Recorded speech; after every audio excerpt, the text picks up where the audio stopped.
Good morning, welcome to the channel. My name's Jamie and I run JCP Automotive, and today I want to talk to you a bit about supercar ownership.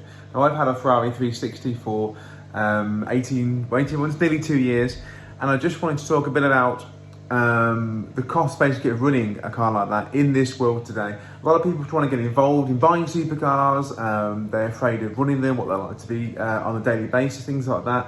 Obviously you've got to look at residual values, all these sorts of things that involve when you purchase one, the initial outlay, the upkeep of it, all these sort of things we encounter when we buy a supercar. So let's get involved and have a look at what it costs to run a Ferrari.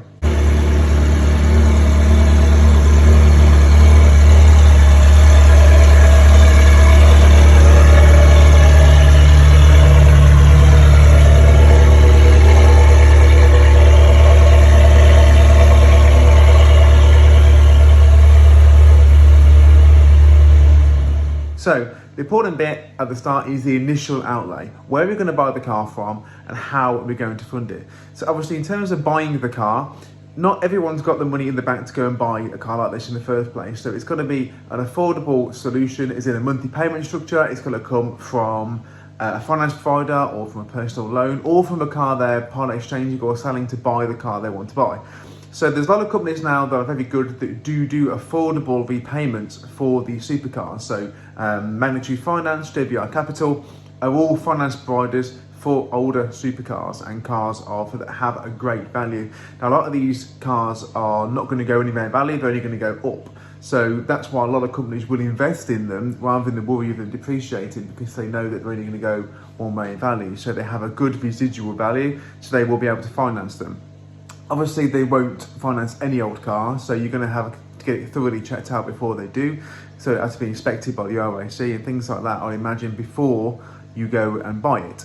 We had it here with a chap that was going to buy mine, originally from JBR Capital, and they required it to be fully inspected by the RAC, so it wouldn't obviously devalue it or have any issues.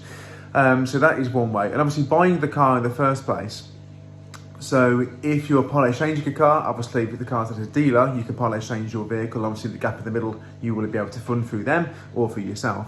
Where you buy it from is quite important.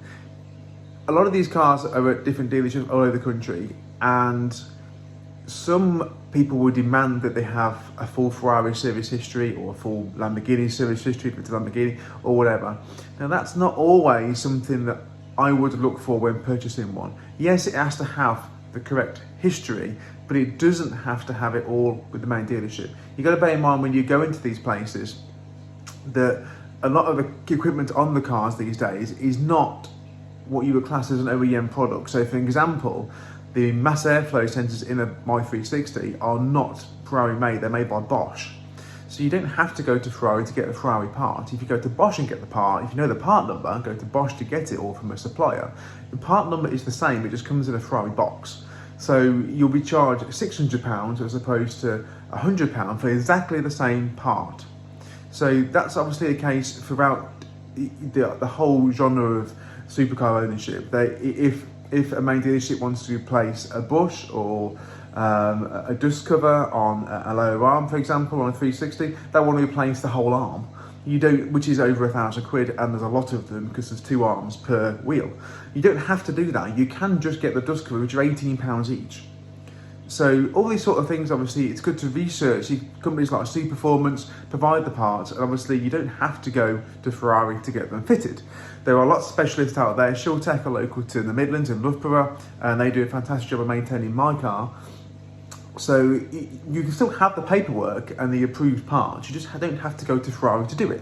And that obviously is the biggest saving when it comes to buying them in the first place, is where they've been maintained. On the maintenance side of it as well, obviously it's important to know that the car's got the correct service history. Now that doesn't necessarily mean it's just a book full of stamps, because it's important. I know there's GDPR and all this sort of which we have to abide by these days, but it's important to know what's been done at the correct intervals, and that the servicing is not just an oil and filter change for 20 years. They have the correct levels of care during its life. Cam belts every 3 years. Things like the 355, it's an engine out job to do that. So obviously it's important that you get the correct paperwork to prove that it's been done. Now on a 360, obviously this video can be for all sorts of supercars, but they vary obviously to what level of care they need. But on a 360, the cam belt's every 3 years. So it's behind the seats, you go in there. It's not a massive job to do. But there's two ways of doing it. You can do it where the timing is checked correctly and the inlet, the plenums off and all that sort of stuff, and do it correctly and time it correctly on the gears, or you can just change the belt. So obviously it's important when you go to get it checked and get the correct history that the timing has been done correctly along with the belts. Because if it hasn't, they can put the belt on and the car cannot be timed correctly. If it's a quarter of a turn out or whatever, obviously you'll get spluttering when it's cold, things like that, and it won't necessarily run its optimum. So it's important that you check these sort of things when you're going to go through the service history of the car. Now, in terms of its maintenance and also where it's been, make sure it's been done yearly. It's a brake service every other year, and then the gearbox service as well. So it's important to know what's been done as and when it should have been done, and you've got the correct documentation for that. Where to buy it from? This is a question we get asked a lot. Where do you buy a car like this from? Now, obviously, Ferrari have done this new category. We've done a workshop with Ferrari in Nottingham where they are trying to do this Classique program to get all the vehicles back in the workshops of Ferrari and basically maintain them there on a finance plan you can pay for as you go along structurally throughout the year, which is great because it makes your car a Ferrari approved vehicle over time, and you can do it over stages. So they rehaul the fuel systems, they do obviously all the service work for you, other bits and bobs, and it's fantastic, but obviously it's costly. So if you wanted to do it, great, they do it over a period of years and you pay for it on a basis. But obviously if you were to buy a car from them for a 360, for example, one's just sold I think in Solihull, and it was over 80,000 quid for a manual coupe. And they are going up in value obviously. But you've got to bear in mind some of the third-party garages that have them as part exchange and things like that. They're not going to know the knowledge of main dealers and that sort of thing. So it's important to know where you buy it from, what you're getting with that car. I know there's all these laws of you can return it for this. We're a car dealership, so you can return it within the first 30 days and whatever, and all these sort of things, 6 month warranty. Obviously, you've got to bear in mind it's a 20-odd-year-old car, so they're not going to turn around to you and say, if you've got a little knock on the front left or whatever, that they're going to repair it, because they're not necessarily going to. So, yes, these sort of places are fantastic, but it's important to know what they're doing when they bring it in, what checks they've done on the car when it comes in, and what's been inspected. Ferrari will go through it with a fine-tooth comb, so you're always going to pay more for a main dealership than you will do from a third-party garage, but it's fine to pay it from a garage as long as they know what they're doing with it. And then obviously private sales, you get no cover at all, but the benefit of a private sale is that the guy that has it probably knows more than anybody that's seen that car or any garage they'll take it to sell it to or whatever. He'll know more about that vehicle than any of those will. So he'll have a good history of its life, providing he's owned it long enough. A full in-depth detail of where it's been, what it's done, and that's really mine was private, my private sale, and the guy was selling mine because he was basically buying a house for his son, but he knew everything about it, and that's really quite important. So don't shy away from buying one of these privately. Just make sure you get the correct checks done. Take somebody with you that knows mechanics very well, or you can even send the RAC to them to get it checked out before you buy it, if you're that way inclined to do so. But on the whole, in terms of running it, the next bit we're going to talk about the maintenance side of it in terms of how much it's cost me to run my 360 over the period I've had it for and what to expect as we go along.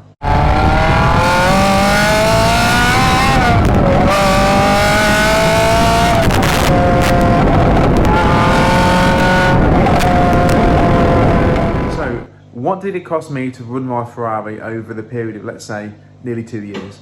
Well, I shouldn't say this, should I? I actually got Ferrari to match a specialist quotation at one point to do the services because they were so eager to get it back into the dealership that they wanted to do their services. Obviously, they're going to point out everything under the sun because every dealer, when they get a car in, no matter who it is, whether it's Ford or whatever, will get the car in and they will go through with the fine-tooth comb. So they will charge you for a cheap service, or a value service, I should say, not cheap, a value service, which obviously is very good. But then they'll have an itinerary along with your arm and stuff the car needs to have done. Now, like I said earlier, that's not necessarily what the car needs to have done in terms of how much you need to spend on it. That's just them trying to make their money back from doing you a cost price service. So You're looking between £500 and £600 a year for an annual service. That depends on whether it's gearbox and brake fluid, or just brake fluid and engine service. So every other year they do the gearbox fluid as well, but it's up to you obviously if you do that or not. I would, but it depends how much you use the car. But it's only £500 for a service, £599 for an oil change, a gearbox fluid service. Other things, yes, you're going to get bushes and bearings go on it. It's an old car. They're pretty robust. A lot of cars from that era are. The Gallardo's pretty robust as well in terms of its reliability with the Lamborghini engine in the back of it. The R8's another great one. The V8, the 4.2 V8 in the R8, and obviously the V10 is the same engine. They're both fantastic cars as well, and I've had an R8 before, and it was pretty bulletproof. A couple of things, again, just wear and tear parts. So bushes and bearings, the rose bushes on the suspension are really prone to go in. There's a lot of them because they've got 2 arms per wheel, and obviously each one of those has rose bushes in it. So 4 rows, right? There's about 16 of them, 16 bushes. They are prone to failing, and they can wear, but not. Ferrari will quote you on all of them, because if they have a little tiny spider in it, not necessarily broken, just a spider in it, they'll advise it. So we actually got them advised when we went to Ferrari that they needed doing, and then when we got it in the air to have a look at it, we were like, which ones need changing? None of them need changing at all. So we just kept them basically, and then as we went along, we changed it bit by bit. They're about 60 quid to buy one, just a little bush about that sort of big. I've actually got one out there after I showed you. But yeah, they're about 60 quid. For a little bush, and you just basically get them pressed out and pressed in. You can buy the whole arms, but again, you're looking at £1,000. So it's worth remembering just to get the bushes done and not having the old arms replaced. Same with the dust covers. On the bottom of the arms, they have dust covers for the ball joints that go into the arm. Again, Ferrari will quote you for a whole arm over £1,000, about 980 quid or whatever it is, plus fitting the bits and bobs. But you just buy the bushes from Super Performance and other companies, £18 a corner. Remember that. Engine wise, now, the only thing we did with that is we changed the mass airflow sensors, as I mentioned to you earlier, which you can do much cheaply than Ferrari will tell you to do. It's very easy to do. You can see them on top of the engines, and they just unclip, come out, and go back in. There's no programming needed. Despite what people tell you don't have to code them or program them or anything. They are the same, believe it or not, as a Peugeot 208 or 207, but their electronic signals are slightly different, so the actual part will fit. But don't do that, because we actually tried to do that, believe it or not, just to see what it would do, because they were £18 each, and we put them in and it ran like a bag of nails. So don't do that. But yes, the Bosch part number of the equivalent for a 360 you can get from most suppliers, and it will go on, and it's obviously, if you get a bit of lumpiness in the morning, stuff like that, it tends to be the car basically runs off the airflow meters when the car's cold, which is why you get this increase in revs, because it circulates the oil faster, gets the car nice and lubricated and warm. It holds the revs up, so it pumps you around to all the dry components, and the airflow is ran from the mass airflow sensors while the car is cold. When the car dips down and the revs come down, the ECU system then takes over the car, the air and fuel mixture, rather than the mass airflow sensors. So that's why when you get it's a bit chuggy in the mornings, as mine has done, as you can see, we changed the airflow sensors. I think they were about £100 each, so a couple £100. Again, so we're year one, service £500, rose bushes £200 or £300, bits and bobs, and the airflow sensors. So we're probably £1,000 in year one. But that's really about it. Obviously, depending on what you want, it's always better to buy the best possible example of that car you can for your budget. So there's no point in buying one because it's cheap and then spending a fortune fixing it, because if it's been maintained poorly or it looks in poor condition, a car is always a reflection of the person that owns it. So if it's cheap for a reason, then it will just keep biting you. So it's better just to basically get the best one you can for the money that you have, and then just go along with it. So if you're buying an auto or a manual, if you can afford a manual one, get a manual one, because it will always be worth more than you paid for it, providing obviously you're not paying ridiculous money for it. But it's always going to be worth at least what you paid for it, purely because they don't make them anymore. And that's the same across the whole range of these supercars. So from McLarens and Lamborghinis, Ferraris, whatever, they're not going to make a manual one, to our knowledge, anytime soon. And I don't think they ever will. Ferrari have announced that they're not going to make any more manual cars. Lamborghini, I imagine, will be the same. So if you can get a manual one, get one. The clutch wear is obviously easier to tell in terms of how the car performs. On the autos, yes, you can have a guide, plug it in, and it will tell you the clutch wear and how much that clutch has obviously been used and worn, and when it will need changing. Bear in mind too that it's not just the clutch. You've got things like the pumps to consider, the hydraulic pumps that power it, all those sort of things, which obviously don't have any, there's no way of telling that, it'll just fail. So you've got all those things to include as well. They have all sorts of assistance and motors and collaborational components that power them. So there's a lot more to go wrong if you're buying an automatic one. Obviously the panels on the steering wheel, all those sort of things, obviously they can fail at any point. So it's important to go through it, make sure it's done correctly. And obviously they are of age, so this is a 20-year-old gearbox, so it's never going to be keep up with a modern automatic S-tronic or whatever. They're quite clunky. They're basically single clutch gearbox, so it's like having a manual gearbox with an automatic clutch pedal. So when you do a parallel park, or when you do a sort of a pull off from a junction, it will do almost a clutch release for you by itself. So doing a parallel park can be about pain in the bum, because it's always trying to sort of release the clutch by itself. The old R8 R-tronic was the same. That was a real nightmare of a gearbox to use. A bit like if anyone's driven an old BMW, an old E36 or 46 for the old SMG box, the single clutch thing, making you adjust it on the column, kind of like that.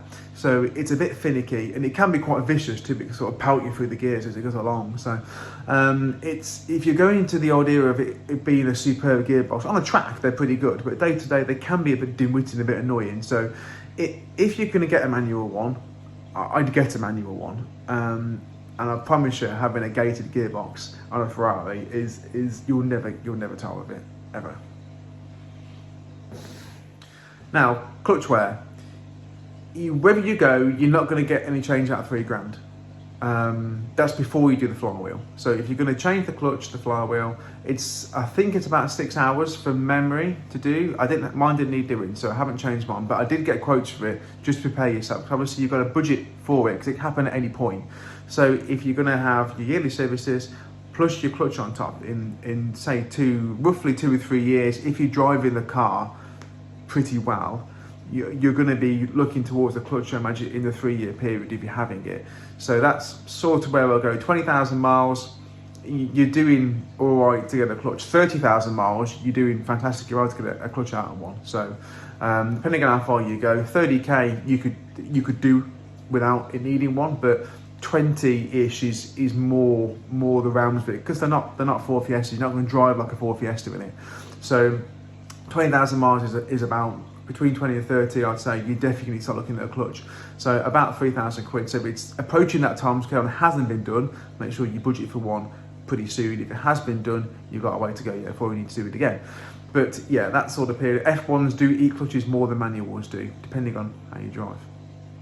Bodywork. Bodywork and things is variable to how you want to go. Obviously they're older cars, so it's never going to be perfect unless it's perfect. That's as bluntly as it is. It's a 20-year-old car. Chances are it's had some paintwork somewhere before. If there's no stone chips on it anywhere and it's done more than 20,000 miles, then it's been painted. You can't drive a car for 20,000 plus miles and it not get stone chip on it. So it's going to be painted somewhere on the way. Obviously, it doesn't really make a difference, but you expect it of a car that age to have paintwork. But bumpers and bodywork, panels are not cheap. So if you need a panel, it's going to cost you an absolute fortune. But if you need just repaints, usual programs, that sort of thing, Ferrari do have their own approved garages that do the paintwork these days.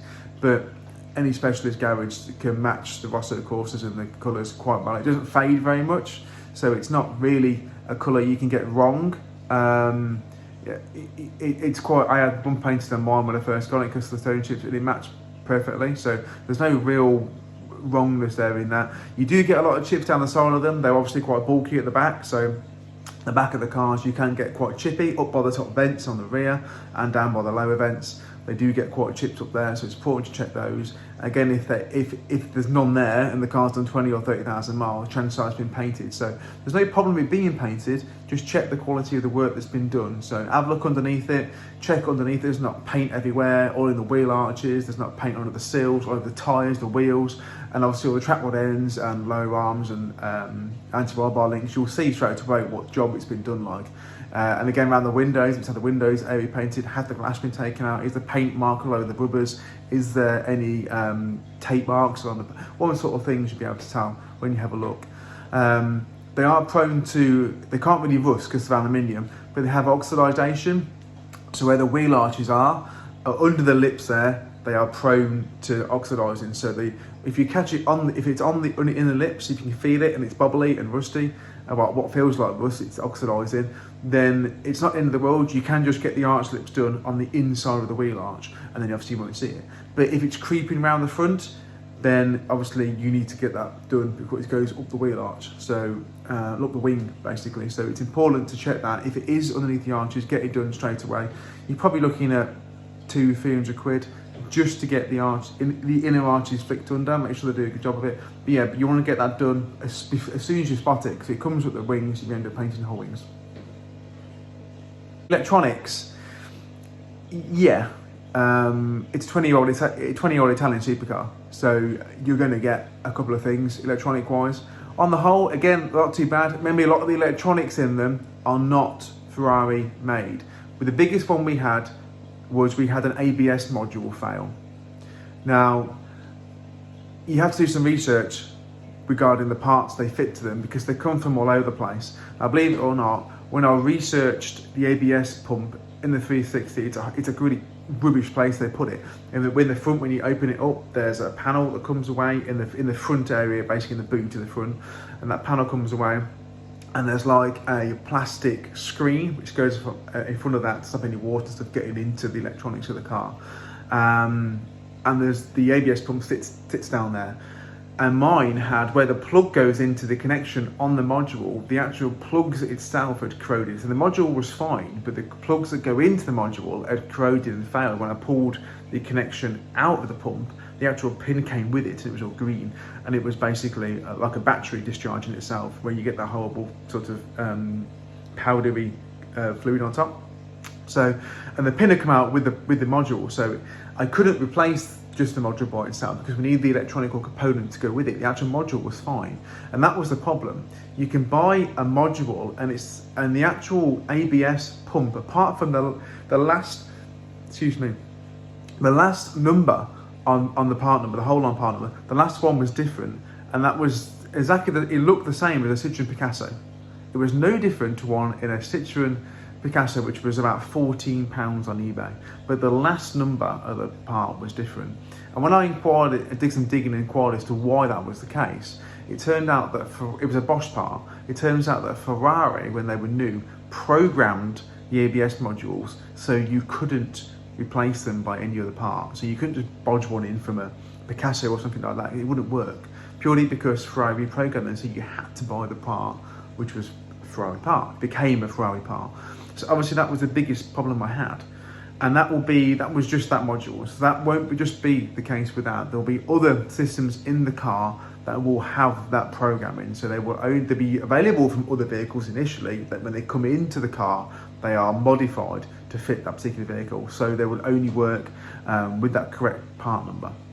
Now, new, it was not available anywhere in the world. No one could, even Maranello Spares couldn't get one from anywhere. And in the end, I got one from Spain, a used one, took a gamble on it, got it from Spain from, I don't know where it came. It was just a broker that actually found the part number, had one.